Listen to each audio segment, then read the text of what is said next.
അഞ്ജന മാഡത്തിലേക്ക് തിരിച്ചെത്തുമ്പോഴത്തേക്കും ഒരു സ്ത്രീ പൊതുരംഗത്തേക്ക് എത്തുമ്പോൾ പൊതുപ്രവർത്തനത്തിൽ ഏർപ്പെടുമ്പോൾ അവൾക്കെതിരെയുള്ള ആദ്യത്തെ ടൂളായിട്ട് എല്ലാവരും എടുക്കുന്നത് ക്യാരക്ടറാണ്. ക്യാരക്ടർ അസാസിനേഷൻ ആണ് ഒരു മേജർലി നമ്മൾ കണ്ടുവരുന്ന ഒരു മേജർ അജണ്ട. ഇത്തരത്തിൽ വരുന്ന ഇഷ്യൂസിനെ എങ്ങനെ മാനേജ് ചെയ്യണമെന്നാണ് മാഡത്തിന്റെ ഒരു സജഷൻ?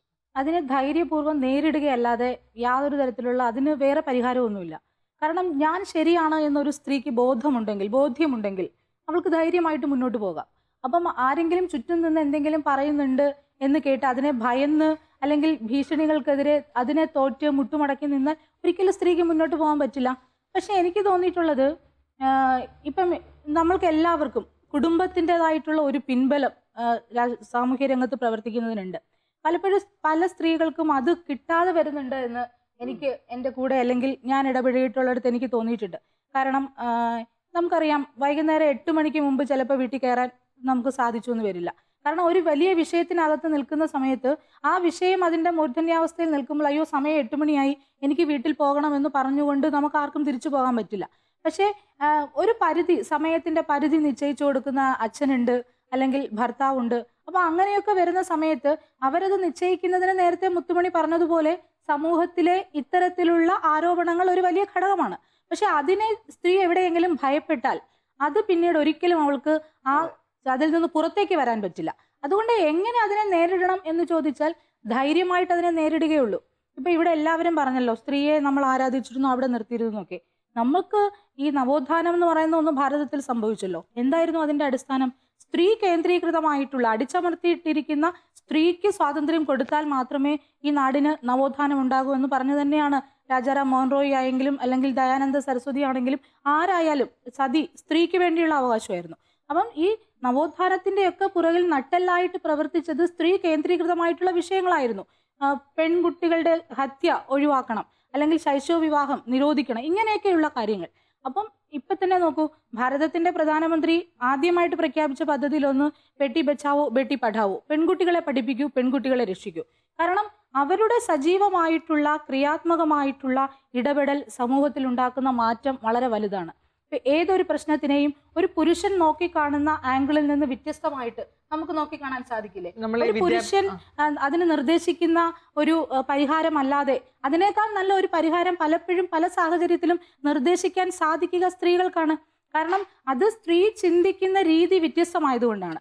നമ്മൾ തന്നെ ആലോചിച്ച് നോക്കൂ, നേരത്തെ സുജാത മാം പറഞ്ഞു വീട്ടിലെ എല്ലാ കാര്യങ്ങളും ചെയ്തിട്ടാണ് ഇറങ്ങുന്നത്. രാവിലെ വീട്ടിലെ മുഴുവൻ ജോലിയും ചെയ്ത് ഭക്ഷണം ഉണ്ടാക്കി വെച്ച് കുഞ്ഞിനെ സ്കൂളിലേക്ക് അയച്ചിട്ട് ഇങ്ങനെ ഒരു കുടുംബത്തിൻ്റെത് ആയിട്ടുള്ള കാര്യങ്ങൾ ചെയ്യുന്ന ഒരു സ്ത്രീക്ക് വളരെ വ്യക്തമായിട്ട് അറിയാം സമൂഹവും എങ്ങനെയാണ്. എന്നാൽ ഞാൻ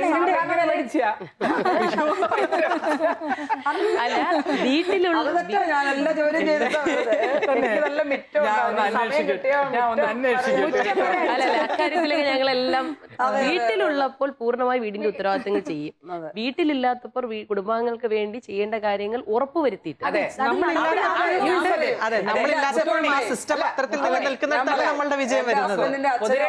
പൊതുരംഗത്ത് നിൽക്കുന്ന സ്ത്രീയെ സംബന്ധിച്ചിടത്തോളം വീട്ടിന്റെ അകത്തളങ്ങളിലേക്ക് ഒതുങ്ങാനല്ല അവള് നിലകൊള്ളുന്നത്.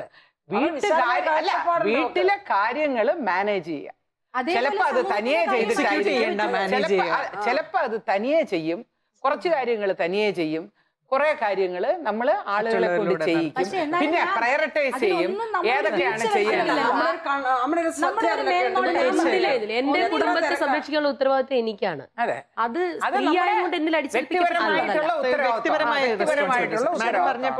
ഇപ്പൊ ഹസ്ബൻഡിന്റെ അച്ഛനും അമ്മയും ഞാൻ എപ്പോഴും ഓർക്കാറുണ്ട്, എത്ര കാര്യമായിട്ടാ എന്നെ നോക്കിയേ. തിരിച്ച് ഞാൻ അവരെ എത്ര കാര്യമായിട്ടാ നോക്കുന്നത്. ഇപ്പൊ നമ്പറൊക്കെ ആയിരുന്ന ഘട്ടത്തിലായാലും ഞാൻ എപ്പോഴും എന്താണ്, നമ്മൾ ഓടി വരും ശനി ഞായർ ദിവസം. നമ്മൾ വരുന്നത് നോക്കി അവരിങ്ങനെ ഇരിക്കും. അപ്പൊ അത്യാവശ്യം എവിടെയെങ്കിലും പോകണമെങ്കിലും ഒക്കെ അമ്മ ഞാൻ തന്നെ, ഹസ്ബൻഡിന്റെ അമ്മ ഞാൻ തന്നെയാണ് കൊണ്ടുപോകുന്നത്. കാരണം അവർക്ക് ഞാൻ കൊണ്ടുപോയെങ്കിൽ അവർക്കൊരു തൃപ്തി ആവത്തുള്ളൂ. കാരണം ഞാൻ തിരക്കേറിയ പൊതുപ്രവർത്തകയാണെങ്കിൽ ഞാൻ അതിനകത്തൊന്നും വീഴ്ച വരുത്താറില്ല.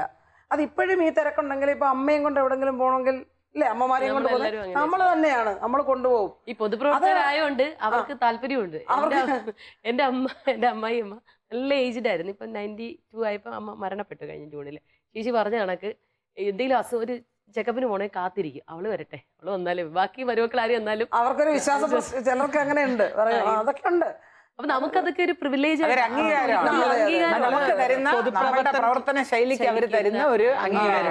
നമ്മൾ പൊതുപ്രവർത്തനത്തിലേക്ക് അത് കിട്ടുന്നത് എന്തുകൊണ്ടാണെന്ന് അറിയോ? അത് നമ്മൾ അതുപോലെ അവരെ കാണുന്നുള്ളതാണ്. കുടുംബാംഗങ്ങളെ ആയാലും ചുറ്റുവട്ടത്തുള്ള ആളുകളെ ആയാലും. ഇപ്പൊ ഞാനൊരു ദിവസം വീട്ടിലില്ലെങ്കിൽ ഞാൻ എൻ്റെ വീട് നോക്കുന്ന തെക്കേ വീട്ടിലെ ഉമ്മയാ. അപ്പോൾ അല്ലെ അതിലത്തെ മറ്റു സഹോദരിമാരാ വളരെ കൃത്യമായിട്ട് അവര് അതല്ല തേങ്ങ വിഴിഞ്ഞു വീഴുക അത് പെറുക്കി വെക്കും. കൊല വളഞ്ഞ് നിപ്പുണ്ടെങ്കിൽ അതവര് വെട്ടി കൊണ്ടുവെക്കും. രാവിലെ ലൈറ്റ് ഇടും. ഞാൻ വന്നോന്ന് തിരക്കും. അപ്പൊ നമ്മുടെ കാര്യങ്ങൾക്കൊക്കെ ഒരു പ്രത്യേക ശ്രദ്ധയുണ്ട്. അത് നമ്മളും അതുപോലെ തന്നെ എത്ര തിരക്കായിട്ട് നമ്മളിങ്ങനെ ഓടിപ്പാഞ്ഞ് നടക്കുകയാണെങ്കിലും നമ്മൾ വരുമ്പോ എല്ലാവരുടെയും കാര്യങ്ങളൊന്നും അല്ല, അപ്പൊ അങ്ങനെയുള്ള ആ തലത്തിലേക്ക് നമ്മൾ എത്തിയത് ഈ നേരത്തെ പറഞ്ഞ ആ ഭീഷണി അല്ലെങ്കിൽ ആ ഭയപ്പെടുത്തലിനെ അതിജീവിക്കാൻ നമുക്ക് സാധിച്ചതുകൊണ്ടാണ്. അപ്പൊ അതിൽ ആദ്യമേ തന്നെ നമ്മുടെ ഭാഗത്തുനിന്ന് ഒരു വീഴ്ച വന്നാൽ നമ്മൾ അവിടെ വീണു പോകും.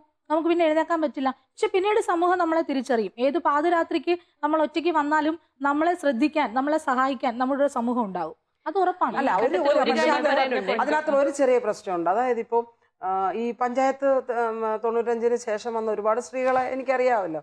അപ്പൊ അതിനകത്തിലൊക്കെ നല്ല മിടുക്കുകളായ പഞ്ചായത്ത് പ്രസിഡന്റുമാരൊക്കെ ഉണ്ടായിരുന്നു. അതിസമർത്ഥരായിട്ടുള്ള പെൺകുട്ടികൾ. പക്ഷെ നന്നായി ഇങ്ങനെ പ്രവർത്തിച്ചു പോകുമ്പോൾ വീട്ടിനകത്ത് നിന്ന് ചില പ്രശ്നങ്ങൾ വരും. സമൂഹം ചില ആരെങ്കിലും ഉണ്ടാക്കുന്ന കുത്തിത്തിരിപ്പിനകത്തിലൊക്കെ വീഴും. അങ്ങനെ വന്നത് ഇനി ഇതിനിടയിൽ നിന്ന് പ്രവർത്തിക്കാൻ കഴിയത്തില്ല എന്ന് പറഞ്ഞ് പുറകോട്ട് പോയിട്ടുള്ള ചില സ്ത്രീകളുണ്ട്.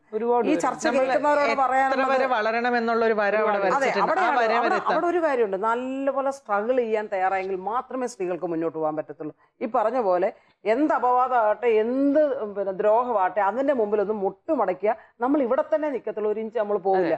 അതിനെയൊക്കെ അതിജീവിക്കാനുള്ള ഒരു മാനസികാവസ്ഥ കേരളത്തിലെ സ്ത്രീ മാനസികാവസ്ഥ വരേണ്ടത് നമുക്ക് കിട്ടിയ ഈ വിദ്യാഭ്യാസത്തിന്റെ റെലവൻസ്. അത് നമ്മുടെയൊക്കെ 2 തലമുറ 3 തലമുറ മുമ്പ് ഇതൊന്നും ഉണ്ടായിരുന്നില്ല.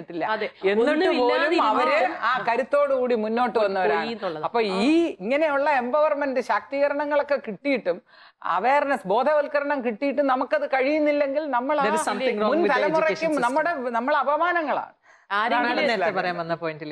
അല്ല, നേരത്തെ ഞാൻ ഈ നമ്മളൊക്കെ ഇത്രയും മുഴുവൻ സമയം പൊതുപ്രവർത്തകരാണെങ്കിലും കുടുംബത്തിന്റെ കാര്യം നോക്കുമെന്ന് പറയുമ്പോൾ നമ്മളൊക്കെ വനിതാ പ്രവർത്തനമായി നടക്കുമ്പോൾ ചിലയിടങ്ങളിൽ കിട്ടുന്ന പരാതികൾ, പഞ്ചായത്ത് മെമ്പർ ആയാൽ ഭർത്താവിന് ഒരു ഗ്ലാസ് ചായ എടുത്തു കൊടുക്കുന്ന ഒരു കുറവായി കാണുന്ന ആളുകളും ഇതിനിടയിലുണ്ട്.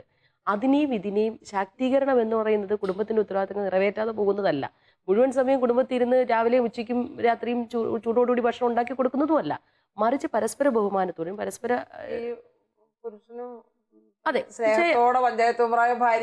തിരിച്ചു കൊടുക്കാം. പക്ഷെ അത് അങ്ങോട്ട് അടിച്ചേൽപ്പിക്കപ്പെടുന്ന ആ നിലയിലേക്ക് ആകാൻ പാടില്ല എന്നുള്ളത്. എൻ്റെ കുടുംബം, ഞാൻ വീട്ടിൽ ചെന്ന് കയറുമ്പോൾ എൻ്റെ വീട് സ്വസ്ഥവും സ്വച്ഛന്തവുമായി തീരാനുള്ള ഉത്തരവാദിത്വം എനിക്കുണ്ട്. അതൊരു കാര്യം. രണ്ടാമത്തെ കാര്യം, ഈ പറയുന്ന അപവാദങ്ങൾ ശരിയാ. ഏതൊരു സ്ത്രീയുടെയും, ഈ സ്ത്രീ എന്ന് പറയേണ്ട പെൺകുട്ടികൾ പോലും സ്മാർട്ടായിട്ട് സ്കൂളുകളിലോ കോളേജുകളിലോ നന്നായി പ്രവർത്തിക്കുന്ന കുഞ്ഞുങ്ങളെ അടക്കം ആക്ഷേപിക്കുന്നതാണ്. സ്ത്രീ ആയക്ക് മാത്രം അപവാദം, പുരുഷനൊരു അപവാദവും ഇല്ല. പുരുഷന് എത്ര ബന്ധങ്ങളോ എക്സ്ട്രാ മാരിറ്റൽ ഉണ്ടല്ലോ, അതൊന്നും ഒരു കുറവല്ല.